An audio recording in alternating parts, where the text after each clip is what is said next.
would it be to look at what the secretary says was practical 32, or what was not? that? And when we get back, and what's the pleasure of the board, and which cases would be most helpful to go through to help us get to our guiding principles? John? Thank you, Madam Secretary. Yeah. So, Madam Chair, I I just got a promotion. yes, Thank you. indeed you are. I was the Secretary of Defense, actually. Maybe not.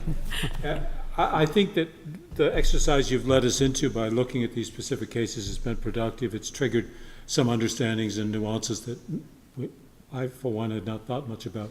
So I would encourage us to continue along the direction you've set of looking at these cases, both the not practicables and the practicables, and it gives us a better grasp of it all. And then we'll double back and I think find what are some general rules, if any, that we can extract from this. Yeah.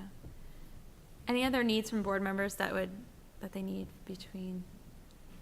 Okay, so we'll stay on that path, and thank you, Stacy, for trying to keep some sense of something that we might get back to and think about as our principles. So at this moment, we are going to go to lunch. And again, it's in the cafeteria right down the hall. 360 can get you a nice lunch. And as our host said, this is lunch that the kids get, and that it's they're really proud of their farm to school program and the how they're local sourcing a lot of this food. So take advantage of it. What time do you want us back? So we have on the schedule a leisurely lunch of 45 minutes, which has been more than we've gotten in a long time. So if you want, we could, everybody's always late anyway, so we'll say 12:35. How about that? And we'll probably start at 12:40. Does that make sense? I'll be rounding people up at 12:35. Okay, so we'll go to lunch. All right, we are coming back. Get it developed. Session from lunch, and continuing working again. We've talked about our obligations and duties. We are developing our guiding principles, and so we are carrying that work forward. Oh, sorry, I'm the worst offender. Hello. Okay, we are carrying our work forward from the morning. And Stacy, would you mind? Yes. You were keeping a little bit of notes for us, things that we asked you to keep track of so far, just to refresh our memory. Yep. And do you have the microphone? I have the microphone. Do you want me to read?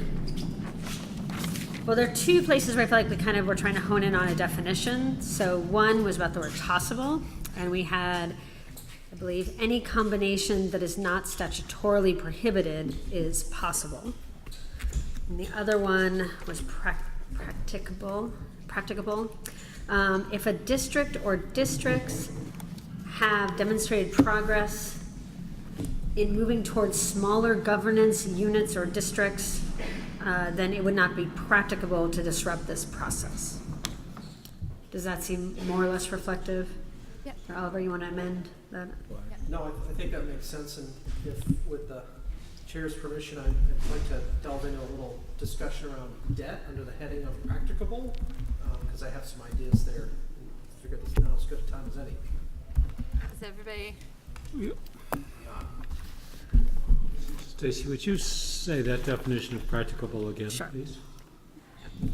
I can't read this person's handwriting. So it says, if a district or districts have demonstrated progress in moving towards smaller governance units or districts, then it would not be practicable, to disrupt this process.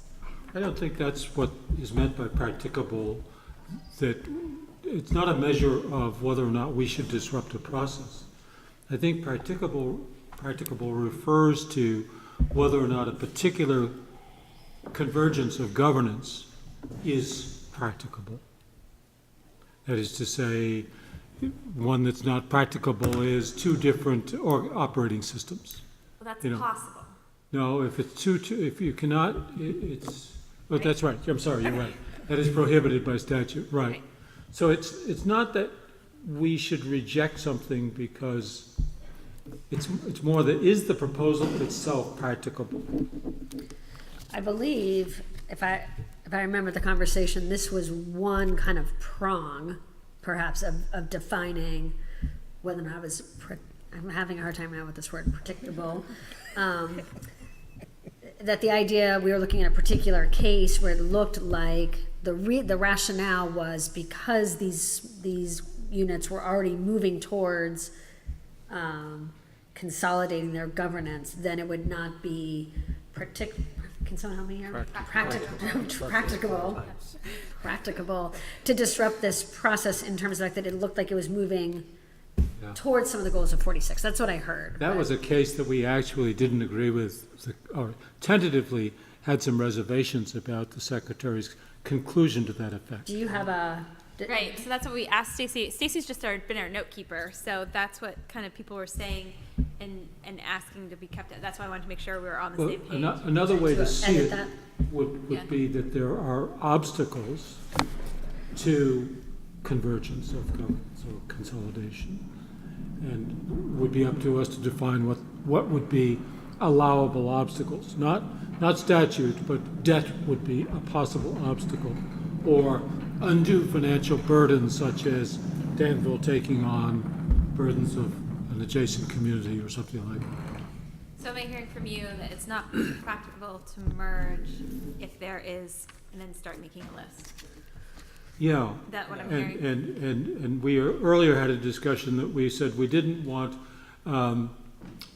resistance of the communities to constitute an obstacle to convergence of governance. That was a form of obstacle that we thought did not have merit, at least provisionally. There seemed to be a sense of that. So I like where John's going, so I would suggest that, and I know we came up with that note that Stacy took, but I would suggest we park that, and I like where John's going, and it actually ties in with the debt issue, is let's focus on very clear things that make something not practicable. And the other issue is a little squishy. So I would, let's take debt as a good example. Give us an Okay. example. So one of the provisions of Act 49 amended Act 46 to add some consideration of greatly differing levels of indebtedness when looking at forming an alternative governance structure, particularly the requirement that we try to create a structure with the fewest practicable number of districts.